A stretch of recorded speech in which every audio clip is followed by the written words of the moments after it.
Hello and welcome back everyone. I'm Anuj from Adyan Sarthi, and this is the 10th video of our playlist Vectors. And in this video we're gonna look at cross products. And in the upcoming videos we're gonna learn different variations of cross products.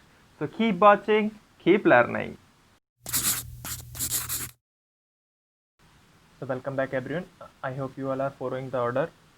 So we are starting cross product, or you can also call it vector product, okay, of two vectors. Okay तो होता क्या है, देखो जो cross product होता है, ठीक है, क्रॉस प्रोडक्ट या वेक्टर प्रोडक्ट, उसका जो रिजल्ट होता है वो वेक्टर होता है, ठीक है। तो अब जो रिजल्ट अगर हमारा वेक्टर है, ठीक है, तो हमें अगर इसका रिजल्ट निकालना है तो हमें क्या चाहिए रहेगा। मैं आपको ये बार बार रिपीट कर चुका हूँ, एक और बार रिपीट कर देता हूँ कि किसी भी वेक्टर को लिखने के लिए हमें चाहिए रहता है मैग्नीट्यूड प्लस उसका डायरेक्शन। ओके, ये मैं आपको बता चुका हूँ, ठीक है। तो सिमिलरली यहाँ पे भी हमको क्या चाहिए रहेगा, मैग्नीट्यूड चाहिए रहेगा, डायरेक्शन चाहिए रहेगा। ओके, तो इतना आप सबको समझ में आया। अब हम आगे देखते हैं, ठीक है।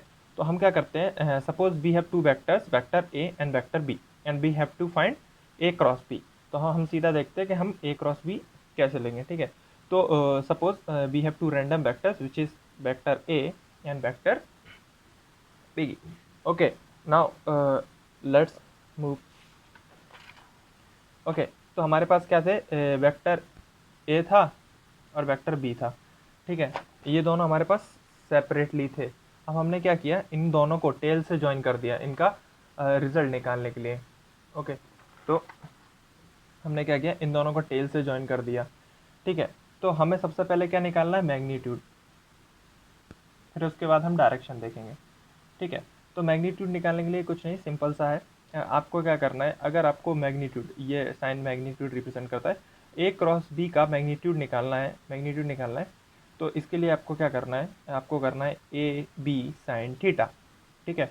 तो यहाँ पे ए क्या, ये क्या है, this is magnitude of vector A, and this is magnitude of vector B, and this is sine theta, and where theta is the smaller angle between vector A and vector B. Okay, तो यहाँ पे है vector A and vector B, तो इन दोनों के बीच में जो स्मॉलर एंगल होगा वो होगा थीटा, ठीक है, जो कि ऑलवेज 180 से कम होगा इन ओनली सिंगल केस। जहाँ पे वो खुद 180 है तो दोनों 180 हो जाएंगे, ठीक है। तो उसको छोड़ के हमेशा ये क्या होगा, 180 से कम ही होगा, ठीक है, और 180 के ऊपर कभी नहीं होगा, ठीक है। तो हमको क्या कौन सा एंगल लेना है, the smaller angle between them, ठीक है। तो मैग्नीट्यूड हो गया नाउ, और मैग्नीट्यूड होने के बाद हमको क्या लेना है, डायरेक्शन। ओके, मैग्नीट्यूड होने के बाद हमको डायरेक्शन कर लेना है। तो direction will be perpendicular to the plane of A B. जो ए बी का प्लेन है, ठीक है, दो वेक्टर हैं, ये हमेशा दोनों सेम प्लेन में लाई करेंगे, ठीक है, जिनका हम ये ले रहे हैं क्रॉस प्रोडक्ट, ठीक है। तो इन दोनों का जो प्लेन होगा, एक ऐसा प्लेन जो इन दोनों वेक्टर्स को कंटेन कर रहा है, ठीक है, उसके परपेंडिकुलर होगा ए क्रॉस बी, ठीक है। तो जो ए क्रॉस बी है ना, that itself a vector, itself a vector, ठीक है, जिसका मैग्नीट्यूड हमने इधर से देख ही लिया है, और इसका जो डायरेक्शन होगा that will be the perpendicular of the plane. अब उस प्लेन के अप साइड होगा या डाउन साइड होगा, ठीक है, परपेंडिकुलर तो होगा। अब हमको ये आइडेंटिफाई करना है कि अप साइड होगा कि डाउन साइड होगा। उसके लिए बहुत सारे रूल हैं, पर हम कंफ्यूजन ना हो, क्योंकि देखो मैं अगर आपको एक से ज़्यादा रूल बताऊंगा तो कभी आप इसको ट्राई करोगे, कभी इसको ट्राई करोगे, तो उसमें मैक्सिमम आप गलती करोगे। तो इसके लिए हम खाली एक ही रूल यूज़ करने वाले हैं, that is right hand thumb rule. और मैक्सिमम हर कोई ये यूज़ करता है, और आपको मैक्सिमम टेक्स्ट बुक में यही मिलेगा, ठीक है, ताकि आपको कन्फ्यूज़न ना हो। तो चलो उसको परफॉर्म कैसे करना है हम उसको देख लेते हैं। सपोज फिर मैंने इसको बड़ा बना लिया है ताकि आपको समझने में ईजीनेस हो। Suppose here is our vector A and here is our vector B, ठीक है। अब हमको फाइंड आउट करना है direction of A cross B. जो हमारा नया वेक्टर है ए क्रॉस बी, इसको नाम दे देते हैं alpha vector, okay.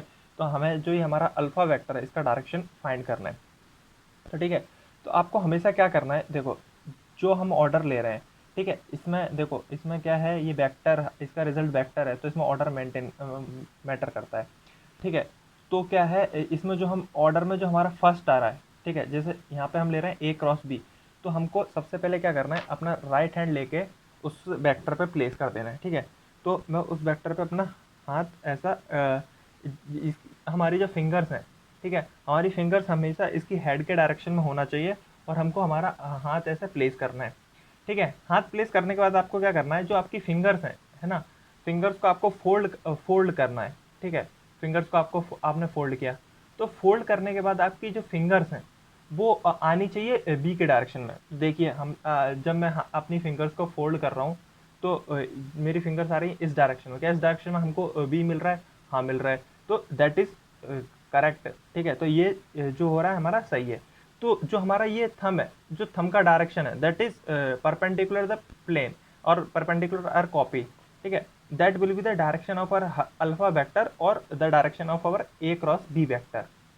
Okay, I hope इतना आपको समझ में आया होगा, ठीक है। अब जैसे मान लीजिए मैंने क्या किया, ए पे हाथ मैंने ऐसा रख दिया था। अगर मैं ऐसा रख देता, एक और पॉसिबिलिटी ये हो रही है ना, देखो अगर मैं हाथ ऐसा रखता हूँ तो मेरी फिंगर्स भी हेड के डायरेक्शन में है, और अब मैं मेरी फिंगर्स को अगर फोल्ड करता हूँ, तो फोल्ड वाले डायरेक्शन में मुझे बी मिल रहा है? नहीं मिल रहा है, ठीक है। तो आपको क्या करना है, जब भी आप किसी से करो, तो आपको पहले उस पर अपने हाथ रखना है, हेड के डायरेक्शन में अपनी फिंगर्स रखनी है, फिर उसको फोल्ड करना है। तो फोल्ड करने पर जब आपको सेकंड वेक्टर मिल रहा है, तो आपका जो थंब का डायरेक्शन होगा, that will be the direction of your alpha vector. Similarly if you are performing B cross A, okay, है ना, अगर आप बी क्रॉस ए परफॉर्म कर रहे हैं तो that will B minus alpha vector. जो इसका डायरेक्शन था उसका अपोजिट डायरेक्शन होगा बी क्रॉस ए, ठीक है। अगर आपको देखो मैं आपको बी क्रॉस ए भी करके दिखा देता हूँ जिससे आपको आइडिया होगा। देखो मैंने फिर से बी पे हाथ रखा, ठीक है, मैंने अब बी पे हाथ रखा, मेरी फिंगर्स हेड पर हैं, ठीक है, मेरी फिंगर्स हेड पर है, मैंने बी पे हाथ रखा, मगर जब मैं अपनी मेरी फिंगर रोटेट कर रहा हूँ तो क्या मैं ए के डायरेक्शन में जा रहा हूँ? क्या ए इधर है? नहीं है। मुझे ए के लिए जाना है तो मुझे मेरा हाथ ऐसा प्लेस करना पड़ेगा, ठीक है। अब मैंने मेरा हाथ ऐसा प्लेस किया हुआ है, ठीक है, और अब मैं जब राउंड ले रहा हूँ तो हाँ मैं ए के डायरेक्शन में जा रहा हूँ, ठीक है। आई होप आपको समझ में आ रहा होगा, बीच में शैडो आ रही है, ठीक है। तो तो मेरा थंब जब मैं ऐसे जा रहा हूँ तो मेरा थंब कहाँ होगा? डाउनवर्ड्स, ठीक है। तो डायरेक्शन विल बी डाउनवर्ड्स, ठीक है। अब मैं आपको एक और बार अच्छे से समझा देता हूँ, ठीक है। दिस इज ए, ठीक है, आपने ऐसा करा, इसको हेड मानिए, ठीक है, this is A, okay, and this is B, okay. तो हमने दिस इज बी, ठीक है, तो हमने इससे देखा, हमारे थंब रूल से देखा, जो ए क्रॉस बी है उसका डायरेक्शन तो ये होने वाला है, उसका डायरेक्शन होने वाला है ये, ठीक है। तो जो इसका कैप है, that will be the cap of our A cross B, है ना। This is our A vector, this is B vector, this is A cross B vector, okay. Now when you will take B cross A, तो this will become that, okay, the direction will be downwards, okay. So I hope आपको इतना ये समझ में आया होगा। Next video में vector के डिफरेंट वेरिएशंस हैं, उनमें इनको परफॉर्म कैसे करना है। अभी तो हमने खाली समझा है कि एग्जैक्टली क्रॉस प्रोडक्ट है क्या, ठीक है। अब इसको मैथमेटिकली करेंगे क्या, अभी तो हमने खाली समझा है क्या, अब इसको मैथमेटिकली करेंगे कैसे डिफरेंट वेरिएशंस में, वो हम नेक्स्ट वीडियो में देखेंगे, और फिर उसके अगले आने वाले वीडियोज में हम उसके रिगार्डिंग प्रॉपर्टीज देखेंगे, okay. So I hope you like this video and make sure to subscribe to our channel Adyan Sarthi for more educational videos like this. Thank you everyone.